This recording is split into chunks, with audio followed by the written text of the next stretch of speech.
Une des premières étapes dans la spiritualité, c'est savoir qui tu es et comment tu fonctionnes. Quelle est ta personnalité? Quelle est la façon la plus rapide pour toi de t'éveiller spirituellement? Moi, j'aime bien utiliser l'astrologie, le design humain.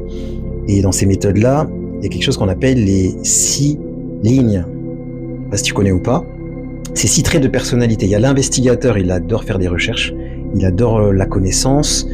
Et lui, il s'éveille spirituellement par les livres, par la connaissance, par le savoir. Il aime trop ça. Il y a l'ermite.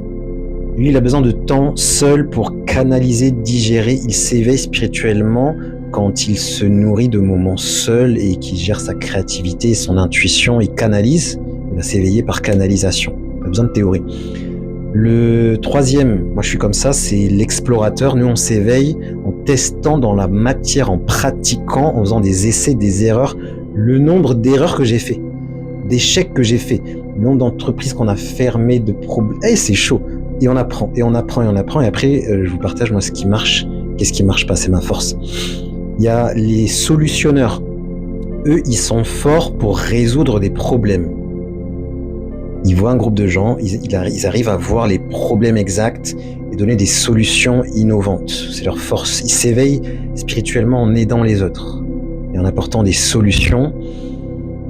Mais les gens, ils ont des projections bizarres, sinon ils ont des attentes. Donc ils doivent réussir à utiliser ça positivement, sinon les gens vont avoir des attentes et des fois ils vont être déçus. Et le dernier, ce sont des rôles modèles. Moi j'ai le rôle modèle, on a tous 2 principaux. Moi j'ai le rôle modèle.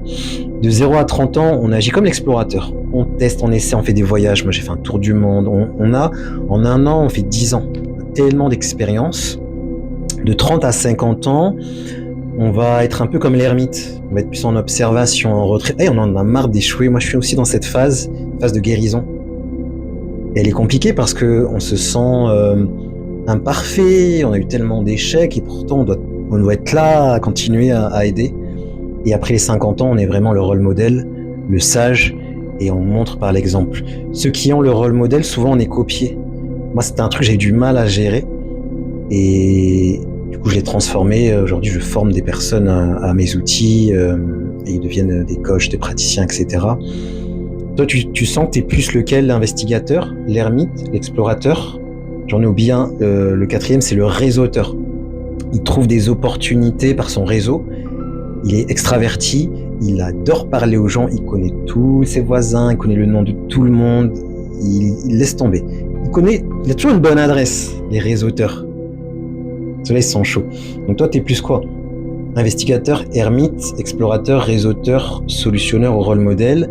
Il y a un test qui est gratuit et il est sur mon site. Le lien, il est dans ma bio. C'est quand tu prends mon livre sur les voleurs d'énergie. En plus, ça va être très intéressant de voir les voleurs d'énergie. Et ce test te permet d'avoir ton fonctionnement énergétique, de voir aussi où tu perds de l'énergie. Parce que si ces 6 personnalités sont pas nourries, c'est là où tu vas avoir des problèmes.